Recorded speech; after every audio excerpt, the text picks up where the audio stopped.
dia, boa tarde, boa noite. Não sei que hora você está vendo isso, mas espero que esteja bem. Enfim, bem-vindos ao Decifrando o Corona. Espero que seja uma ótima experiência para vocês e vamos lá. Bom, os vírus são organismos muito diversos no nosso planeta.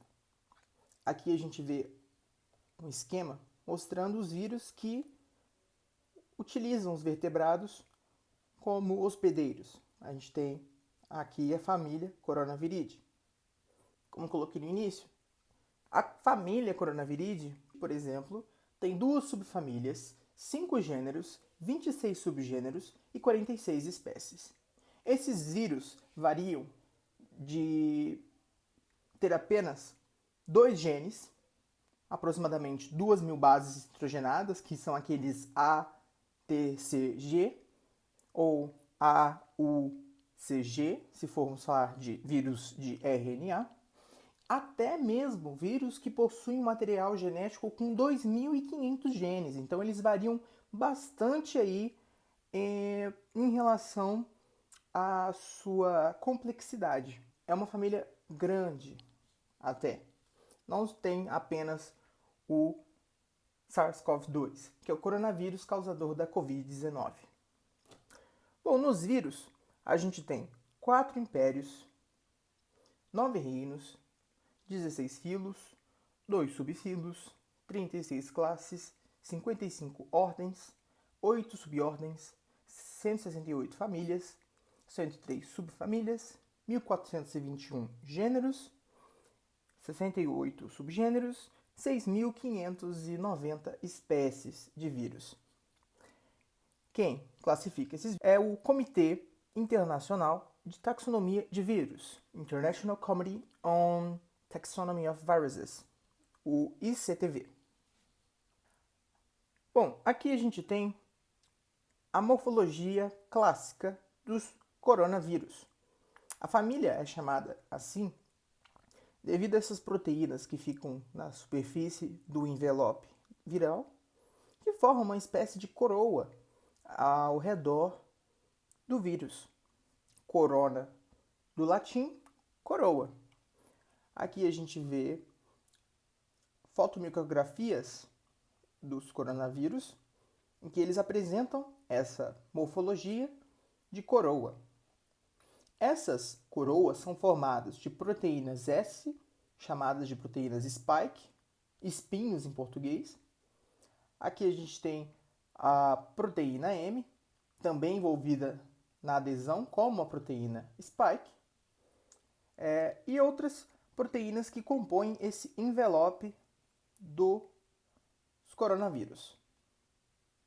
Vamos ver agora um breve histórico sobre a família Coronaviridae em si e até mesmo do coronavírus.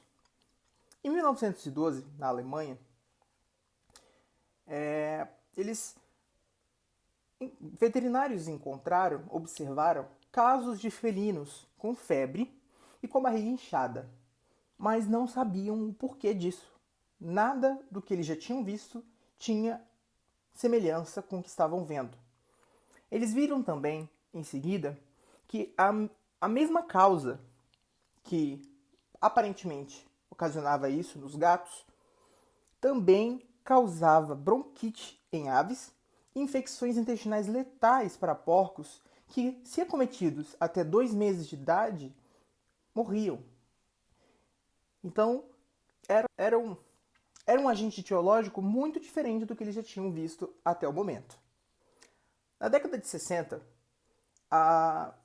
as descobertas a respeito do vírus vêm realmente fazer parte do hall dos conhecimentos científicos. Isso porque até aquele momento não sabia nada a respeito dos coronavírus. Nem se sabia, na verdade, que o que estavam lidando naquele momento eram até vírus. Então, na década de 60, cientistas do Reino Unido e dos Estados Unidos em conjunto isolaram 2 vírus com marcantes estruturas de coroa, as chamadas proteínas spike, em resfriados. Então percebeu-se que resfriados causados por esse tipo de vírus. Esses vírus eram os mesmos que foram visualizados no início do século. Visualizados aqui no sentido figurado. Eles não conseguiam visualizar vírus, mas depois, com o tempo, percebeu-se que estavam falando da mesma coisa. Em 68, a ciência cunha o termo coronavírus para os vírus que possuem proteínas spike em sua membrana, formando aquela coroa de vírus. E as proteínas spike, que ainda não se sabia, não se fazia ideia para que serviam, muito diferente do que a gente tem em conhecimento hoje. Então, a gente sabe bem que 4 causam resfriados leves e estão presentes na sociedade normalmente, e 3 têm um potencial ruim para causar infecções respiratórias nos seres humanos.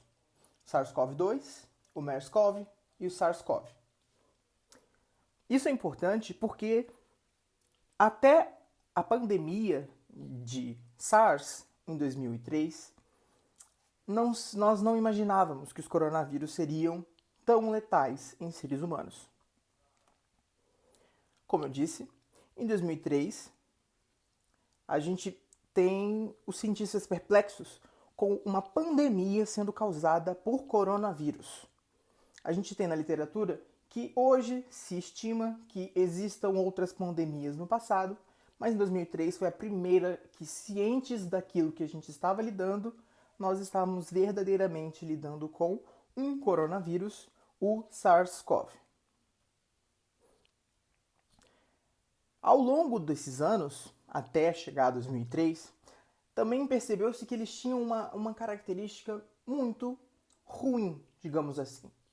Coronavírus que eram comuns em cachorros, de causar desconfortos e coisas do gênero, podiam ser passados para gatos e causavam desconfortos ainda maiores. O mesmo de coronavírus de gatos, podiam ser passados para porcos e causavam desconfortos também perigosos.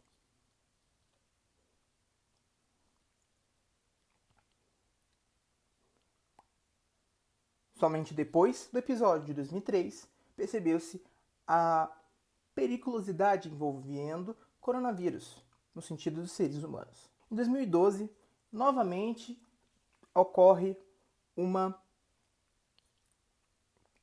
epidemia.